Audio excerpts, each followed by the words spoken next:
Bonjour chers frères et sœurs et bon sabbat. Prions le Seigneur pour invoquer la présence de son Saint-Esprit. Seigneur éternel, notre Dieu, notre Père, nous te remercions pour ce sabbat que tu nous donnes. Merci pour ta présence, que ton Saint-Esprit soit parmi nous. Merci pour Jésus-Christ et que nos prières montent vers toi, Père éternel et tout-puissant. Nous t'en prions et t'en remercions. Le verset biblique qui va servir de support dans notre prédication se trouve dans 1 Corinthiens chapitre 15, versets 14 à 17.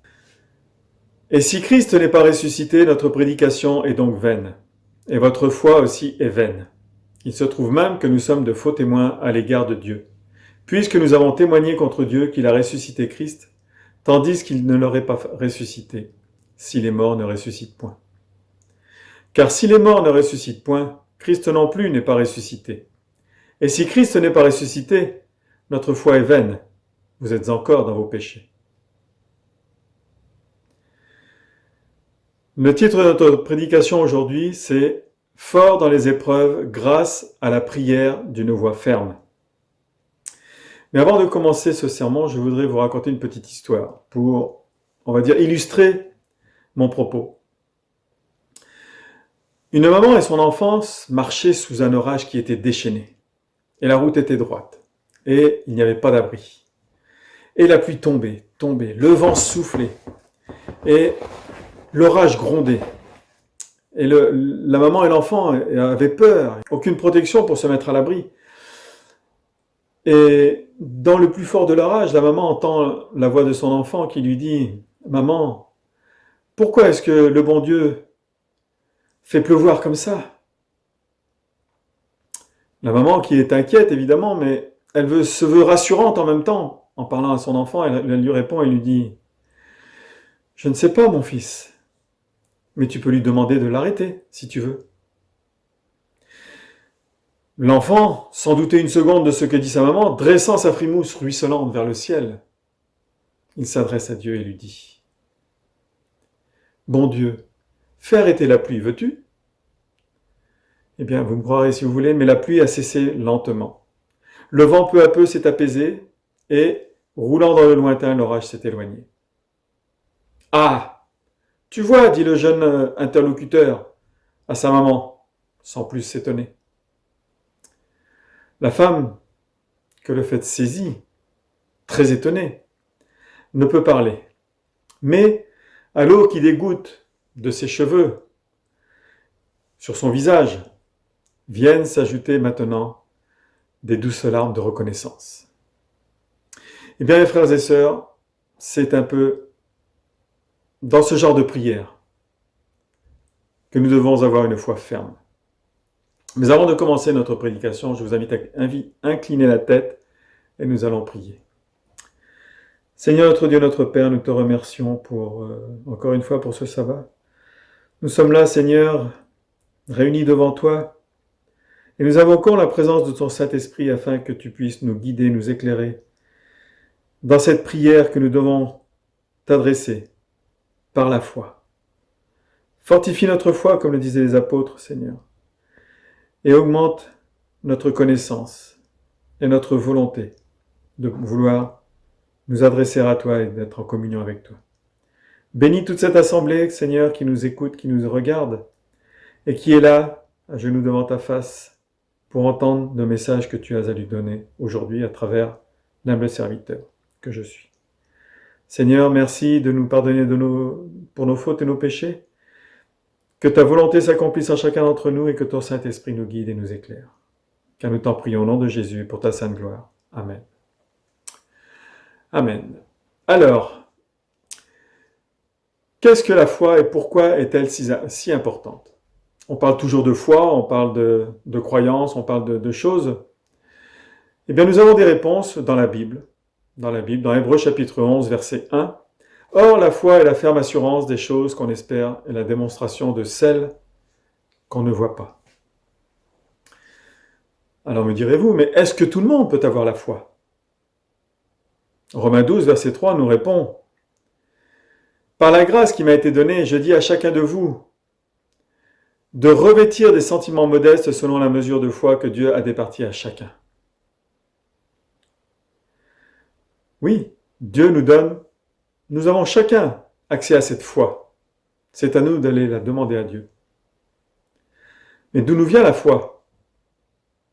Romains 10, verset 17, nous dit, la foi vient de ce qu'on entend, et ce qu'on entend vient de la parole de Dieu, vient de la parole de Christ. Donc, on n'invente pas, on ne peut pas inventer notre croyance, on ne peut pas inventer notre foi, puisqu'elle vient de Dieu, à travers sa parole et à travers le témoignage de Jésus-Christ. Alors pourquoi, pour un chrétien, est-ce que c'est important d'avoir la foi? Nous avons toujours des réponses dans la Bible. Habakkuk, chapitre 2, verset 4, nous dit « Le juste vivra par la foi ». Mais quelquefois, nous sommes dans le doute. Nous n'avons pas toujours cette foi que l'on devrait avoir. Est-ce que nous ne limitons pas Dieu dans sa connexion avec nous par notre manque de foi lorsque l'on parle dans le doute? Eh bien non. La réponse est toujours dans la Bible. Nombre chapitre 14, verset 28. Dieu s'adresse à Moïse et il lui dit, « Dis-leur, je suis vivant, dit l'Éternel, je vous ferai ainsi que vous avez parlé à mes oreilles. » Alors pouvons-nous adorer Dieu même lorsqu'il semble qu'il ne réponde pas à nos prières? Dans Matthieu chapitre 15, versets 24 à 28, nous avons une réponse avec Jésus lorsque la femme syrophénicienne s'adresse à lui et qu'il lui demande d'intervenir pour soigner sa fille. Jésus lui répondit au verset 26, « Il n'est pas bien de prendre le pain des enfants et de le jeter aux petits chiens. » Mais la femme lui répond, verset 27, « Oui, Seigneur, dit-elle, mais les petits chiens mangent les miettes qui tombent de la table de leur maître. » Jésus, étonné de cette réponse, lui dit alors, « Femme, ta foi est grande, qu'il te soit fait comme tu veux. » Et dans l'heure même qui a suivi, sa fille fut guérie. Donc, vous voyez que Dieu répond à nos prières, même lorsque nous avons des doutes. Quelle est la récompense si l'on est fidèle jusqu'au bout? Apocalypse 2, verset 10 nous dit « Sois fidèle jusqu'à la mort et je te donnerai la couronne de vie. » C'est une promesse de Dieu. Dieu n'est pas menteur. Dieu tient toujours ses promesses. Alors, en ce moment, nous avons des peines, des souffrances sur cette terre. Qu'adviendra-t-il de nos souffrances, de nos peines, de notre condition sur cette terre? La réponse est toujours dans la Bible. Ayons foi, ayons confiance en Dieu. Car dans Apocalypse 21, verset 4, il nous dit « Il essuiera toute larme de leurs yeux. La mort ne sera plus, il n'y aura plus ni deuil, ni cri, ni douleur, car les premières choses ont disparu. » Oui, lorsque Jésus reviendra, nous serons délivrés de tout ce mal, de tous ces péchés qui nous font si mal aujourd'hui. Nous voyons, que ce soit à travers cette pandémie qui dure depuis 1 an, beaucoup de misère, beaucoup de choses, beaucoup d'incrédulité, beaucoup d'angoisse, beaucoup de stress, beaucoup de problèmes psychologiques dus au confinement, dus aux conditions de vie, d'hygiène parfois, puisque ce n'est pas toujours évident, suivant les régions où on se trouve et dans les conditions dans lesquelles on se trouve. Je pense à Mayotte notamment. Nous avons aussi la perte d'être cher, qu'on ne comprend pas toujours. Souvent on nous dit « Ah ben oui, mais si Dieu était juste, pourquoi est-ce que telle personne qui est bonne meurt si tôt? Pourquoi cet enfant? Pourquoi ?» Et Dieu, dans son amour, nous préserve toujours. Il nous donne des explications, mais c'est à nous d'aller les chercher, de comprendre son amour. La Bible nous enseigne que la foi est l'un des dons les plus mis en valeur dans toute l'Écriture. La foi est la porte d'entrée pour recevoir tous les autres dons. Oui. Si nous avons la foi, Dieu peut nous utiliser dans n'importe lequel de nos dons. Par exemple, nous voyons toujours à travers la Bible, puisque nous nous appuyons sur les Écritures, nous voyons que les malades ont été guéris par la foi. Matthieu chapitre 9, verset 22. Que par la grâce, nous sommes sauvés par le moyen de la foi. Éphésiens 2, verset 8. Nous sommes aussi justifiés par la foi. Romains chapitre 3, verset 28. Les disciples aussi ont accompli une œuvre remarquable par la foi.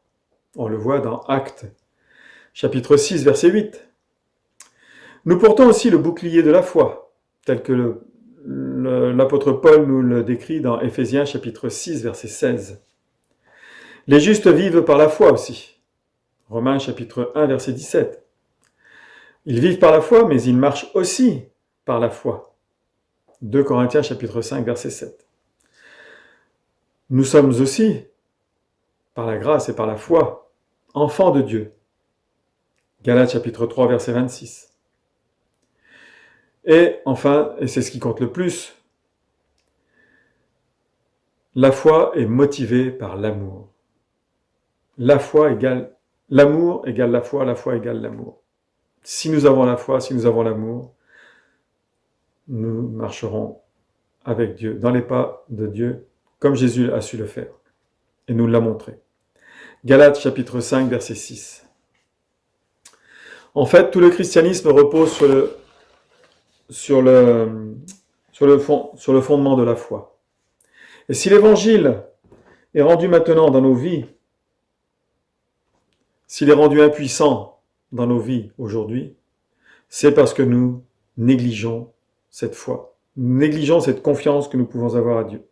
C'est pourquoi le diable est si déterminé à introduire le doute et l'incrédulité envers nous aujourd'hui. Non seulement nos ministères ne prospèrent pas si nous ne vivons pas par la foi, mais nous nous flétrissons nous-mêmes spirituellement sans elle. En tant que chrétiens, nous menons une bataille quotidienne, une bataille de fait contre les sentiments. L'issue de cette bataille importante déterminera le type de foi que nous avons. Est-ce que nous devons faire confiance aux faits ou à nos sentiments? Quels sont les faits? Qu'est-ce qu'on appelle des faits? Des faits, c'est ce qui est reconnu comme certain, incontestable. Les faits sont là, il faut s'incliner. Il faut les accepter.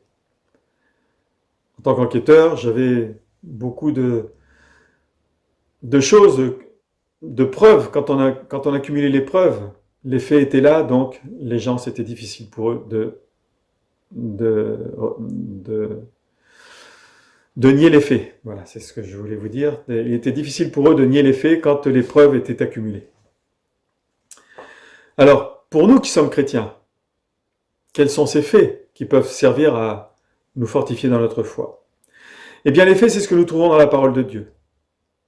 Bien que fondés sur des réalités qui sont invisibles et qui sont de mystérieuses promesses, les faits ne vacillent pas, car ils reflètent la nature immuable de Dieu. C'est-à-dire que Dieu ne peut mentir. On trouve cela, c'est écrit dans Tite, chapitre 1, verset 2, et qu'il ne changera pas, tel que Jacques nous le dit dans Jacques 1, verset 17. Il est le même hier, aujourd'hui et à jamais. Hébreux chapitre 13, verset 8. Et il est le plus désireux de nous donner de bons cadeaux que nous pouvons l'être à l'égard de nos propres enfants. Luc 11, verset 13. Lorsque nous fondons notre foi sur des faits, nous disposons d'une base solide pour résister à toutes les tempêtes de la vie, telles que nous traversons aujourd'hui. Et on sait aussi que Satan utilise tous les moyens qui sont à sa disposition actuellement, à travers les médias, à travers les réseaux sociaux, à travers les distractions. Bon, il y a aussi le Covid actuellement. Mais Satan veut absolument tout faire pour nous détourner de la parole de Dieu.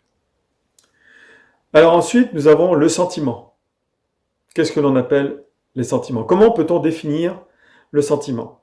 Eh bien, le sentiment, c'est la composante de l'émotion qui implique les fonctions cognitives de l'organisme. La manière d'apprécier. Le sentiment est à l'origine d'une connaissance immédiate ou d'une simple impression. Il renvoie à la perception de l'état physiologique du moment. On a des sentiments de bonheur, on a des sentiments d'angoisse, on a des sentiments de curiosité, on a des sentiments de répulsion. Tout cela, ça dépend de l'état dans lequel on se trouve et dans la situation dans laquelle on se trouve. Alors, est-ce que l'on peut utiliser ces sentiments dans notre marche chrétienne? Le sentiment est en constante fluctuation, car il est basé sur des expériences personnelles. C'est souvent le cas. Avec nos émotions changeantes, avec nos angoisses, notre léthargie spirituelle et nos prières qui sont souvent sans réponse. Donc, quand nous prions et que nous n'avons pas de réponse, nous avons tendance à dire que Dieu ne nous entend pas, que Dieu nous a abandonnés, que de toute façon, comme il ne nous répond jamais, on va le faire quand même, ce qu'on avait prévu.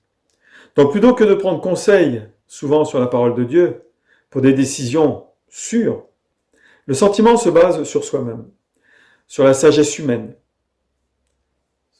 sur des amis, plus ou moins sceptiques, sur des expériences chrétiennes que l'on a vécues qui sont improductives ou qu'on a constatées.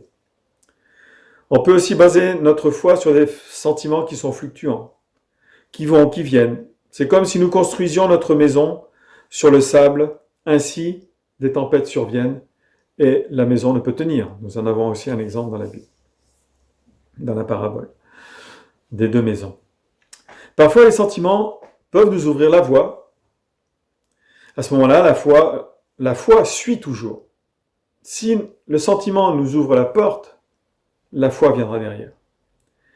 Parce que ce soit dans l'apathie ou dans l'extase, la foi sera toujours présente.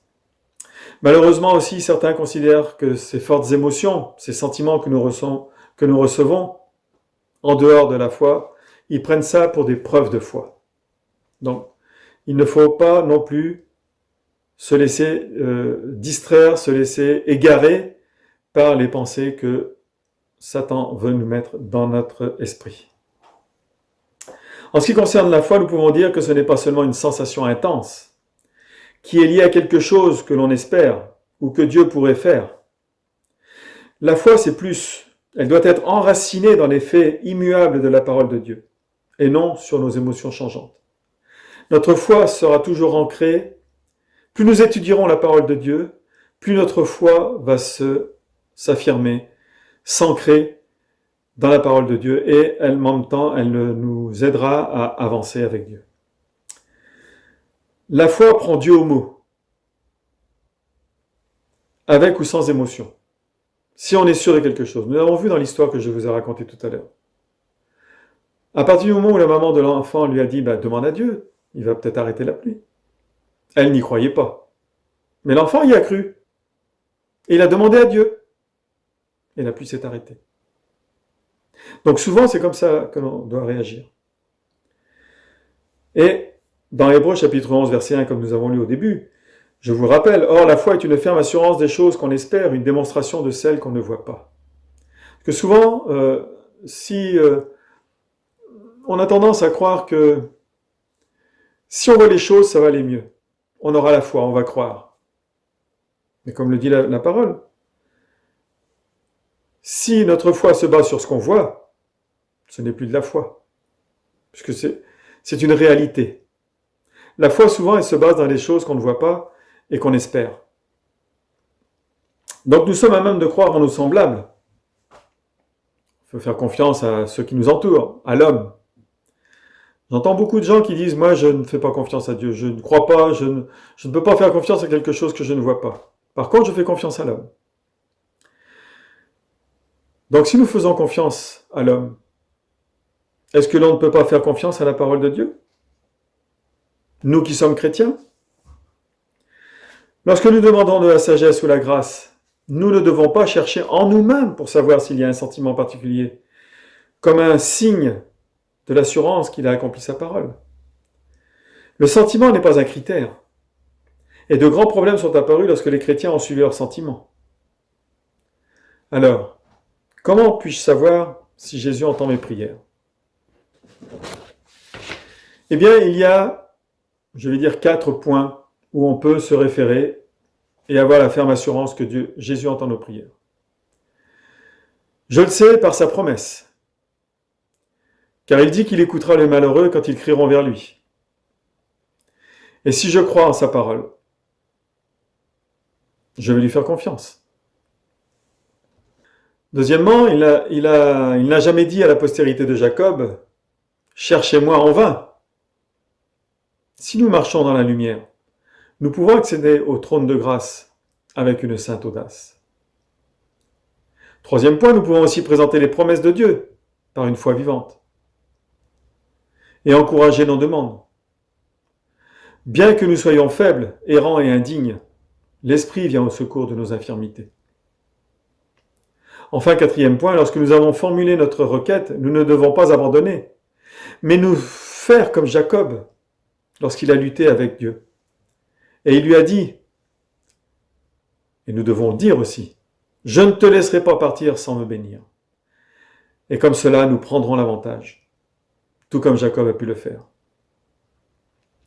Si nous attendons de ressentir quelque chose avant de faire entièrement confiance à Dieu, on ne pourra jamais lui faire confiance entièrement.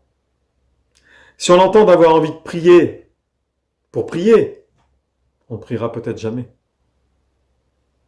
J'ai toujours à l'esprit, c'est surtout quand je parle avec mes frères musulmans qui me disent que Allah a dit que si vous m'aimez, je vous aimerai. Imaginez que vous, en tant que parent, vous vous disiez, on va attendre que notre enfant nous montre des signes d'amour pour qu'on puisse l'aimer. Est-ce que vous croyez que c'est logique? Non. À partir du moment où votre enfant est conçu, que vous savez que vous entendez un enfant, vous l'attendez. Mais vous ne l'attendez pas comme ça. Vous l'attendez avec amour. Même avant de savoir si c'est un garçon ou une fille, vous savez qu'il y a un bébé qui arrive. Vous êtes content. Vous l'aimez déjà. Et vous n'attendrez pas qu'il soit en âge de dire « je t'aime » ou « je t'aime pas » pour dire que vous l'aimez. Et même quand votre enfant va grandir, s'il vous pose des problèmes, vous continuerez à l'aimer parce que c'est votre enfant. Dieu nous aime ainsi. Et c'est par la foi qu'on peut aimer Dieu comme lui nous aime.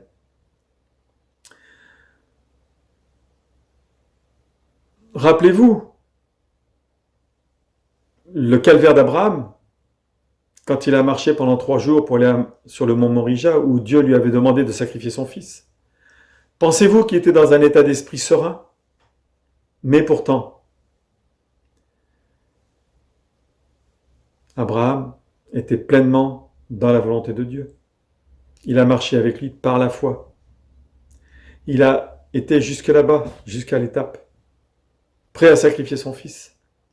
Rappelez-vous aussi, quand les Israélites, lorsqu'ils étaient encore à traverser la mer Rouge et que les hommes du Pharaon arrivaient derrière, l'armée qui était toute puissante, Dieu, qu'est-ce qu'il a fait? Il a préparé un des plus grands miracles qui puisse arriver de tous les temps. Il a laissé les Israélites sortir, il a recouvert les armées du Pharaon par les eaux. On a aussi l'exemple dans le Nouveau Testament, avec Jean-Baptiste qui est enfermé dans sa prison, pendant que Jésus continue à faire des miracles. Qu'est-ce qu'il a pu penser? D'ailleurs, il a douté. Mais Jésus, qu'est-ce qu'il a dit de lui?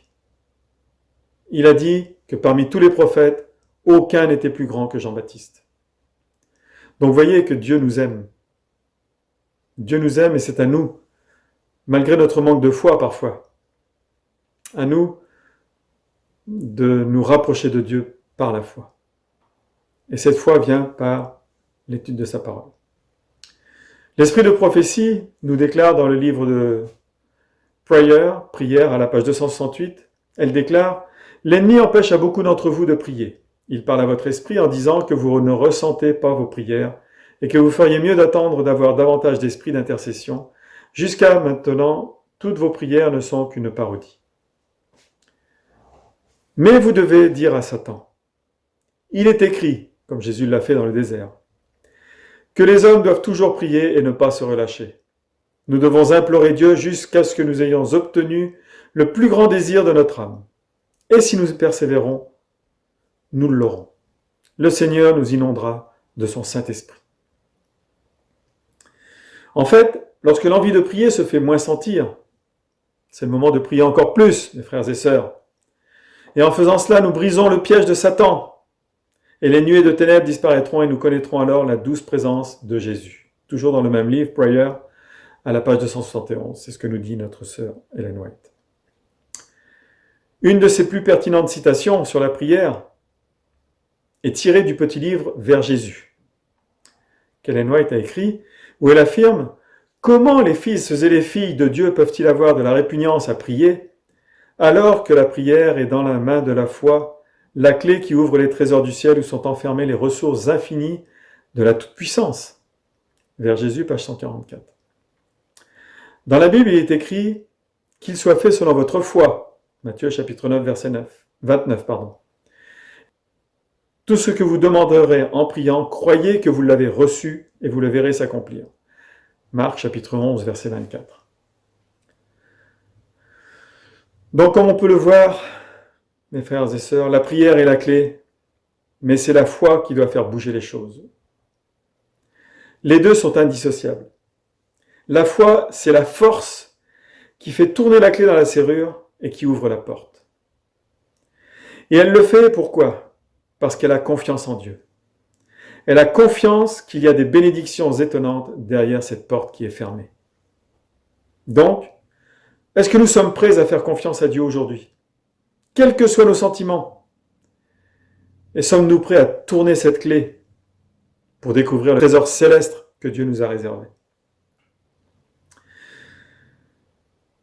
Dans un de ses sermons de Shane Anderson, Bernard Shaw a déclaré « Combien de temps continuerons-nous à vivre comme s'il n'était pas possible de faire confiance à Dieu ? Jusqu'à quand allons-nous nous fier à nos sentiments pour savoir si un chemin est correct ou non ? En ces temps de la fin, Dieu désire ardemment répandre son Esprit Saint sur son peuple. Mais pour cela, il a besoin de savoir qu'on peut lui faire confiance. Il est important pour lui de savoir que nous le suivons, que nous le voulions ou non. Parce que lorsque le diable regarde et qu'il voit ceux qui suivront Christ, qu'il le veuille ou non, il sait que ses jours sont comptés. Chers frères et sœurs, la foi peut être décrite de manière différente. Mais pour le résumer au mieux, on dira simplement que c'est une confiance audacieuse, inébranlable et infaillible en Dieu, en sa parole et en son pouvoir de réaliser ce qu'il a promis. C'est cela, la foi. Avoir confiance en Dieu. Ce Dieu qu'on ne voit pas, qu'il y en a qui ne veulent pas croire parce qu'ils ne veulent pas faire confiance à Dieu qui est invisible. Mais il est présent parmi nous, par la puissance de son Saint-Esprit. La Bible affirme « Heureux ceux qui n'ont pas vu et qui ont cru ». Jean chapitre 20, verset 29. C'est pour ça, mes frères et sœurs, que même si nous ne voyons pas, croyons et nous verrons les choses s'accomplir. Notre sœur White nous a expliqué d'autres situations à travers ses écritures. Je vais vous en citer quelques-unes. Notamment dans Patriarche et Prophète, à la page 265, il est écrit « Beaucoup s'étonnent de l'incrédulité et des murmures des Israélites et se disent qu'à leur place, elles n'auraient pas été aussi ingrates. Mais dès qu'elles rencontrent quelques contrariétés, elles ne manifestent ni plus de foi, ni plus de patience qu'Israël. Si elles passent par des moments pénibles, elles parlent mal des gens ou des choses dont Dieu s'est servi pour les purifier. D'autres, dont tous les besoins actuels sont satisfaits, ne savent pas se confier en Dieu pour l'avenir et sont dans une agitation continuelle, à la pensée que l'indigence pourrait les atteindre, ainsi que leurs enfants. Dans l'Évangélisé, à la page 633, il dit « N'introduisez jamais une pensée de découragement dans l'œuvre de Dieu. Ne prononcez jamais une seule parole de doute. Soyez toujours confiants dans la parole de Dieu. Ne mettez pas la parole de Dieu en doute. Si quelqu'un vous apporte un autre évangile que celle qui est prêchée dans la parole de Dieu, ne faites pas confiance. » Parfois dans notre Église, nous voyons ce genre de situation, nous entendons ce genre de propos. Soyons humbles et ne faisons pas le jeu de l'ennemi qui cherche à provoquer la division et les disputes tant au sein des foyers chrétiens que dans la grande famille de la communauté de l'Église. Dans Prophètes et Rois, encore, à la page 129, il est écrit « Le découragement peut ébranler la foi la plus solide, affaiblir la volonté la plus ferme. Mais le Seigneur comprend tout, et il ne cesse d'aimer et d'avoir pitié de ses enfants. Il lit dans leur cœur leurs intentions et les desseins qui les animent. Attendre avec patience et confiance lorsque tout paraît sombre, voilà ce que tous ceux qui ont la charge de l'œuvre de Dieu devraient apprendre. Le ciel n'abandonne jamais les siens dans l'adversité. Aucune situation n'est apparemment plus désespérée, et cependant plus triomphante que celle de l'homme conscient de son néant et pleinement confiant en Dieu. Dans les paraboles de Jésus, à la page 120, enfin, nous pouvons lire « Parlons et agissons comme si notre foi était invincible. » Oui. Quand on a la foi, on est invincible, puisque nous avons Dieu avec nous. Et Jésus est avec nous. Il nous a montré l'exemple. Il est ressuscité au 3e jour. Le Seigneur est riche en ressources. Il est le maître de l'univers. Avec foi, levons les yeux vers le ciel, vers celui qui possède la lumière, la puissance, et qui peut agir avec efficacité. C'est ici, unis dans la prière et dans la foi, que nous pourrons faire avancer l'œuvre de Dieu. Ici à Mayotte et dans les îles voisines. Dans Actes chapitre 1, verset 14, il est écrit « Tous, d'un commun accord, persévérer dans la prière avec les femmes et Marie, mère de Jésus, et avec les frères de Jésus. » Frères et sœurs, c'est uni dans la prière, en faisant abstraction de toute différence, en aplanissant toute chose, que nous pourrons vaincre l'ennemi. Il n'y a rien d'impossible avec Dieu. Ayons la foi. Gardons la foi. Prions avec foi. Chers frères et sœurs, êtes-vous prêts à rester forts dans les épreuves, grâce à la prière d'une foi ferme, et à rejeter toute forme de sentiment qui vous attire vers le monde? Pour cela, je vous invite à continuer d'étudier la parole de Dieu, dans un esprit de prière, de garder ses commandements, de suivre Jésus et de réclamer ses promesses, d'attendre avec confiance, sachant que Dieu entend toutes nos prières et qu'il nous donne toujours ce dont nous avons besoin, en temps et en heure. Dans Jacques chapitre 1, versets 2 à 6, pour conclure, il est écrit « Mes frères, regardez comme un sujet de joie complète les diverses épreuves auxquelles vous pouvez être exposés, sachant que l'épreuve de votre foi produit la patience, mais il faut que la patience accomplisse parfaitement son œuvre, afin que vous soyez parfaits et accomplis, sans faillir en rien. Si quelqu'un d'entre vous manque de sagesse, qu'il la demande à Dieu, qui donne à tous, simplement et sans reproche. Et elle lui sera donnée, mais qu'il la demande avec foi, sans douter, car celui qui doute est semblable au flot de la mer, agité par le vent et poussé de côté et d'autre. Chers frères et sœurs, je vous invite à continuer à marcher dans cette voie, faire confiance à Dieu, prier par la foi en étudiant la parole de Dieu. Je vous rappelle qu'un programme de jeûne et de prière sera tenu à l'église cet après-midi dans le respect des mesures sanitaires imposées. Et pour ceux qui ne peuvent y assister, un programme téléchargeable est disponible sur le site de l'église pour que vous puissiez tenir ce temps de partage en famille et entre amis. Je vous remercie. Que le Seigneur continue à vous bénir, à vous fortifier. Prions.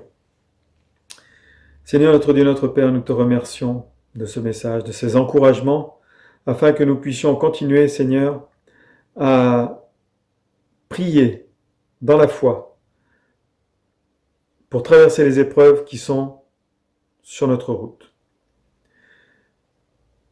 Que cette foi soit ferme en nous, Seigneur, afin que nous puissions rejeter toute forme de sentiment que Satan met sur notre route pour nous attirer vers le monde. Seigneur notre Dieu, notre Père, nous te remercions pour ce sabbat, nous te remercions pour la vie et la santé que tu nous donnes. Nous avons une pensée toute particulière pour les frères et sœurs qui sont encore chez eux, confinés, Seigneur, que tu puisses continuer à les bénir, à les fortifier, et que nous gardons par la foi toujours cette confiance, que tu maîtrises toutes choses, Seigneur, et que cette pandémie, c'est toi qui vaincras, et non pas les hommes. Merci, Seigneur, de nous avoir fortifiés et guidés encore tout au long de cette journée. Nous t'en prions et t'en remercions au nom de Jésus. Amen.